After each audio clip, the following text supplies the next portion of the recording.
إن الحمد لله نحمده ونصلي على رسوله الكريم أما بعد أعوذ بالله السميع العليم من الشيطان الرجيم من همزه ونفخه ونفثه بسم الله الرحمن الرحيم ولله يسجد من في السماوات والأرض طوعا وكرها وظلالهم بالغدو والآصال۔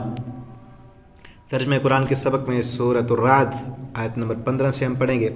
وللہ، اور اللہ کے لیے یسجد، سجدہ کر رہے ہیں، من فی السماوات، جو کچھ آسمانوں میں ہے، والارض، اور زمین میں، زمین و آسمان ہے، جو کچھ بھی ہے سب کے سب اللہ کو سجدہ کرتے ہیں، طوعا، خوشی سے، وکرہا، اور کچھ نہ خوشی سے۔ کچھ خوش ہو کر اللہ کو سجدہ کرتے ہیں اور کچھ مجبوری میں جھکے ہوئے ہیں۔ اور انسانوں میں کئی انسان خوشی سے صبح شام بلکہ پانچوں وقت اللہ کے سامنے سجدہ کرتے ہیں، اور وہ خوشی سے اللہ کے لیے اپنے مرضی کو جھکا دیتے ہیں۔ ایک طرف ان کی اپنی دل کی منمانی خواہشات ہیں، خواہشات نفس ہیں، لیکن ایک طرف اللہ کے احکامات ہیں، انہوں نے اپنی خواہش نفس کو اللہ کے سامنے جھکا دیا کہ یہ حلال ہے، یہ حرام ہے، حلال کرنا ہے، حرام نہیں کرنا، اپنی خواہشات کو حلال طریقے سے پورا کرنا ہے، حرام کی طرف نہیں لپکنا، رشوت نہیں لینی، سود نہیں لینا، حرام کاروبار نہیں کرنا، خوشی سے اللہ کے سامنے اپنے آپ کو جھکایا۔ اور جنہوں نے نہیں جھکایا وہ پھر کرہا، مجبور ہو کر جھکنا انہیں بھی پڑتا ہے۔ کیسے نہیں جھکانا؟ اپنی منمانی کی، اپنی منمانی کوئی کتنی کر لیتا ہے؟ ہر بندہ اپنی خواہش نفس پر جتنا چاہتا ہے پورا نہیں کر سکتا، ایک حد تک ہی کرے گا نا جتنا اللہ نے اختیار دیا ہے، اتنی عیاشی فحاشی بدماشی کرے گا نا جتنا اللہ نے پیسہ دیا ہے، اس سے آگے ہر بندہ کہ میں وزیر اعظم بن جاؤں، نہیں بن سکتا۔ ہر بندے کو اللہ نے ایک مخصوص قسم کا جسم دیا ہے، مخصوص قسم کی اس کے اندر صلاحیت رکھی ہے، مخصوص حد تک اس کے اندر کوالٹی، اس کو پیسہ، اس کا اختیار، اس کا جو ہے وہ سب کچھ ایک حد تک دیا ہے، اس حد کے آگے وہ جھکا ہوا ہے، مجبور ہے، اس سے بڑھ نہیں سکتا۔ اور ایک وقت مقرر ہے، ایک وقت تک جوانی رہنی ہے، ایک وقت تک حسن رہنا ہے، اسی کے اندر جو کرنا ہے کر لے، ورنہ اس کے بعد ایک دن جوانی نے ڈھل جانا ہے، ایک دن بڑھاپا آنا ہے، ایک دن زندگی ختم ہو جانی ہے۔ کیا ہے پھر مجبور ہو کر تو جھکنا پڑے گا نا۔ تو اس سے کتنا بڑا سبق ہمیں ملتا ہے کہ خوشی سے ہی جھک جائیں، خوشی سے ہی جھک جائیں۔ ایک دن تو اللہ کی طرف جانا ہے، ایک دن تو مرنا ہے، تو ابھی سے ہی اپنی خواہش نفس کو اللہ کے تابع کر دیں، اب سے ہی جھک جائیں، ابھی سے عبادت کرنے لگ جائیں، ورنہ کیا ہوگا جب اعصاب جو ہے ان کے اندر جسم میں طاقت ختم ہو جائے گی تب اللہ کے سامنے جھکیں گے۔ تو ابھی سے ہی اللہ کی طرف جھک جائیں تو انشاءاللہ اللہ تعالیٰ مرنے کے بعد والی زندگی ہماری منمانی اور ہماری مرضی کے مطابق بنا دیں گے۔ اللہ ہمیں عمل کی توفیق دیں۔ بالغدو، صبح بھی، والآصال، اور شام بھی، صبح شام سب کے سب ساری کائنات میں جتنے بھی درخت ہیں، پرندے ہیں، ساری مخلوق اللہ کو سجدہ کرتی ہے۔ تو یہاں پر سجدہ بھی ہے، سجدہ تلاوت۔ قل من رب السماوات والارض، قل آپ کہہ دیجئے من کون ہے رب آسمانوں کا اور زمین کا۔ قل اللہ، اگر یہ جواب نہ دے مکہ کے مشرک تو آپ ان سے کہیں قل اللہ، اللہ ہی رب ہے، اللہ ہی بنانے والا اور پیدا کرنے والا، پالنے والا رب اللہ ہے۔ قل آپ کہیں افاتخذتم من دونی اولیاء، کیا میں اس کو چھوڑ کر اس کے علاوہ کسی اور کو دوست بنا لوں؟ لا یملکون لانفسہم نفعا، نہیں ہیں وہ ان کے مال، اب ان کے نفسوں کے مالک، کسی نفع کے اور کسی نقصان کے، نہ وہ کسی نفع کے مالک ہیں نہ نقصان کے مالک، ان کو دوست بناؤں۔ قل آپ کہیں حل یستوی الاعمی والبصیر، کیا اندھا اور دیکھنے والا برابر ہو سکتے ہیں؟ حل یستوی، کیا یہ برابر ہیں دیکھنے والا اور اعمی نابینا، والبصیر اور دیکھنے والا؟ ام حل تستوی الظلمات والنور، کیا برابر ہیں الظلمات اندھیرے، والنور اور روشنی؟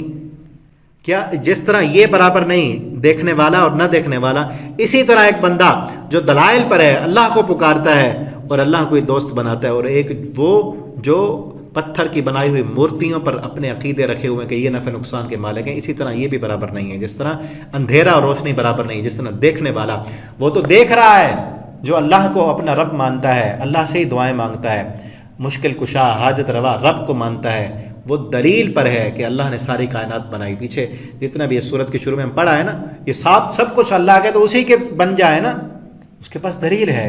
اور جو ان قبر والوں پر جھکا ہوا ہے یا اللہ کے اولیاء کو بلا رہا ہے، اس کے پاس دلیل ہی نہیں، وہ اسی طرح نابینا ہے، اندھیرے میں ٹامک ٹوئیاں مار رہا ہے۔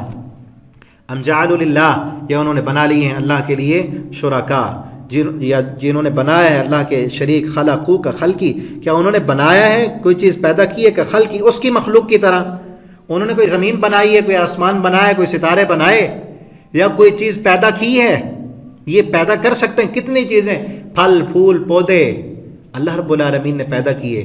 پیچھے ہم پڑھا ہے نا اسی صورت کے شروع میں، وہ سب چیزیں اللہ نے پیدا کی. کیا انہوں نے بھی پیدا کی ہیں جنہوں نے یہ مشرکوں نے شریک ٹھہرائے ہیں؟ فتشابہ الخلق علیہم، کیا پھر متشابہ ہو گئی ہیں خلق ان پر؟ قل اللہ، اللہ ہی خالق کل شیء، ہر چیز کو پیدا کرنے والا ہے. ماں کے رحموں میں وہی جو ہے پیدا کرتا ہے، اور ہر چیز کا جوڑا جوڑا اسی نے بنایا، پھل پھول پودے نباتات وہی پیدا کرنے والا ہے، آسمانوں کے اندر ستارے، آسمان زمین سب وہی پیدا کرنے والا ہے. وَهُوَ الْوَاحِدُ، وہ اکیلا ہے، القہار، اور بہت زبردست ہے، اور اپنی ان مخلوقات کو پیدا کرنے میں وہ کسی کا محتاج نہیں ہے. انزل من السماء ماء، اسی نے نازل کیا آسمان سے پانی.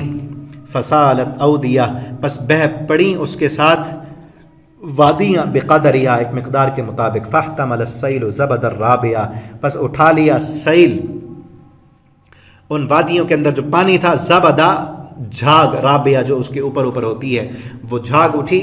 پانی جب زور سے بہتا ہے تو اس کے اوپر نا جھاگ بن جاتی ہے پانی کی. وَمِمَّا يُوقِدُونَ، اور اس سے جو تم یوقدون تپاتے ہو، علیہ اس میں، النار آگ میں، ابتغاء حلیہ زیور بنانے کے لیے. جب سونے کو جو ہے وہ آگ میں بٹھی میں ڈالا جاتا ہے اور تپایا جاتا ہے، اس میں بھی جو ہے جھاگ بن جاتی ہے. او متاعن، یا کوئی اور فائدے کے لیے اس کو جو ہے نا گرم کرتے ہو. زبدم مثلو، اس پر بھی جھاگ ہوتی ہے اسی کی طرح. کذالک یضرب اللہ الحق، اسی طرح بیان کرتے ہیں اللہ مثال حق کی اور باطل کی، کہ حق جو ہے وہ اصل ہے اور باطل جو ہے وہ جھاگ کی طرح ہے، وہ مٹ جانے والا ہے. جھاگ نظر تو آتی ہے، دور سے بہت زیادہ ہوتی ہے، اور اصل پانی جو ہے، پانی کو بھی وہ ڈھانپ لیتی ہے، جھاگ نظر نہیں آ رہی ہوتی. ٹھیک ہے نا. اصل ہے وہ پانی، وہ وادیوں میں بہا، آگے گیا، وہ اس نے زمین کو سیراب کیا، اس سے پھر پھل پھول پودے درخت نکلے. جھاگ جو تھی وہ تو ختم ہو گئی. اسی طرح کفر اور ضلالت جو ہے، چاہے ان کے پاس اقتدار ہے، دولت ہے، سب کچھ ہے، وہ ظاہر نظر آ رہی ہے، لیکن یہ فائدہ اس جھاگ کی مانند ختم ہو جانے والا ہے. یہ دنیا کا فائدہ اس اوپر اٹھنے والی جھاگ کی طرح ہے، اور دین کا فائدہ اصل اس کی طرح ہے جو پانی بہتا ہے، وادیوں کو سیراب کرتا ہے، پھر اس سے جو ہے نباتات نکلتی ہیں، اور اس فائدہ دور تک جانے والا ہے. اسی طرح پھر جو دوسری مثال دی، سونا، اصل تو وہ ہے، اوپر جھاگ نے چاہے اس سونے کو جو ہے ختم کر دی ہے، جھاگ ہی نظر آ رہی ہے، لیکن وہ تو ختم ہونے والی. اسی طرح دنیا کا فائدہ بظاہر نظر آنے والا ہے، لیکن حقیقت میں وہ ختم ہو کر کچھ باقی بچنے والا نہیں ہے. فَأَمَّا الزَّبَدُ، جو جھاگ ہوتی ہے، فَيَذْهَبُ جُفَاءً، وہ تو خشک ہو جاتی ہے، فَيَذْهَبُ ہو جائے گی جُفَاءً خشک. وَأَمَّا مَا يَنْفَعُ النَّاسَ، اور جو فائدہ دیتی ہے لوگوں کو، فَيَمْكُثُ فِي الْأَرْضِ، وہ زمین میں باقی رہتی ہے. كَذَلِكَ يَضْرِبُ اللَّهُ الْأَمْثَالَ، اسی طرح بیان کرتا ہے اللہ رب العالمین مثالیں. الَّذِينَ اسْتَجَابُوا، اسی طرح مثال ہے ان لوگوں کی جنہوں نے قبول کیا اپنے رب کے لیے الحسنہ، الحسنہ اچھائی کو، سچائی کو قبول کر لیا، دین قبول کر لیا.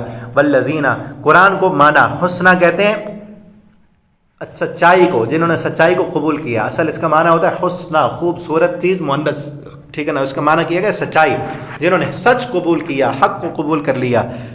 بھلائی کو مانا، اور وہ لوگ جنہوں نے نہیں قبول کیا، لہو، یہ ان کی مثال اسی طرح جس طرح پچھلی آیت میں ہوئی. لو ان لہم، اگر ہو ان کے لیے، ما فی الارض، جو کچھ زمین میں ہے، جمیعاً سارے کا سارا، ومثلہ معہ، اور اس کی مثل اور بھی آ جائے، لافتدوا بہ، پھر قیامت کے دن وہ فدیے میں دیں اس کو، لیکن فدیے میں دے کر اپنے آپ کو عذاب سے چھڑانا چاہیں، نہیں چھوٹ سکیں گے. اولئک لہم سوء العذاب، ان کے لیے دردناک عذاب ہے. لہم سوء الحساب، بہت برا ان کا حساب ہے. مأواہم جہنم، ٹھکانہ ان کا جہنم ہے. وبئس المہاد، اور وہ بہت بری جگہ ہے، بہت برا ٹھکانہ ہے. اللہ تعالی ہمیں جہنم سے بچائیں اپنے رحمت کے ساتھ. اللہ ہمیں ایسے عمل کرنے کی توفیق عطا فرما دیں جو عمل ہمیں جنت کے قریب کرنے والے ہوں، جہنم سے دور کرنے والے ہوں. اللہ ہمیں ایسے اعمال، ایسے کام کرنے سے بچا لیں جو عمل جہنم کے قریب کرنے والے ہوں. اللہ ہمیں قرآن پڑھنے، سمجھنے، اس کے مطابق عمل کرنے کی توفیق عطا فرما دیں.